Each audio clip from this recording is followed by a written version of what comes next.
Je suis responsable technique mécanique au sein de Réel. Je suis un coach. Je suis dans le groupe Schneider Electric. Je suis dans l'équipe Bonvent. Je suis le responsable du pôle énergétique des Cam La Salle.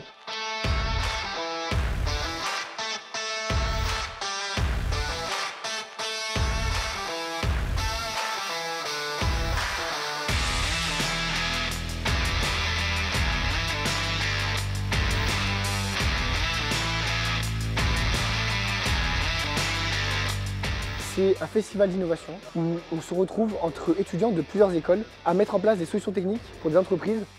Le but c'était de regrouper les idées un peu de tout le monde, d'échanger, de savoir quelles idées étaient bonnes ou moins bonnes, et puis par la suite on s'est répartis en petits groupes de travail pour être plus efficace et pour que chacun travaille sur des parties sur lesquelles il est le plus à l'aise.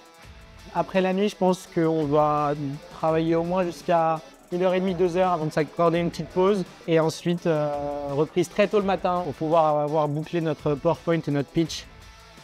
On a été agréablement surpris par leur investissement, leur motivation, sur leur curiosité sur la découverte du sujet et de nos métiers.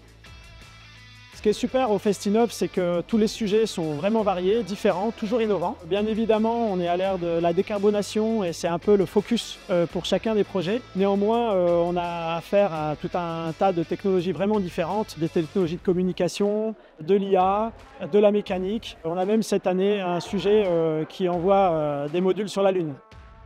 Pour nous, c'est un peu un gage de fraîcheur que de venir ici avec les étudiants.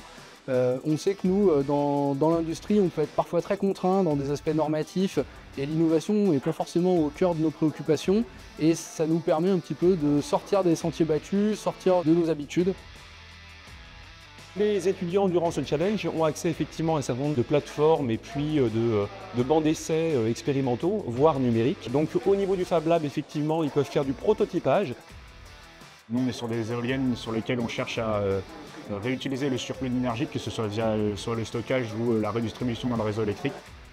On a réussi à trouver des solutions justement aux problèmes avec des points de vue complètement différents vu qu'on est accompagné de d'autres écoles. C'est un challenge pour nous parce qu'on n'a pas forcément l'habitude d'être dans des projets d'entreprise et ensuite de travailler sur des idées innovantes où on va sortir vraiment de notre zone de confort.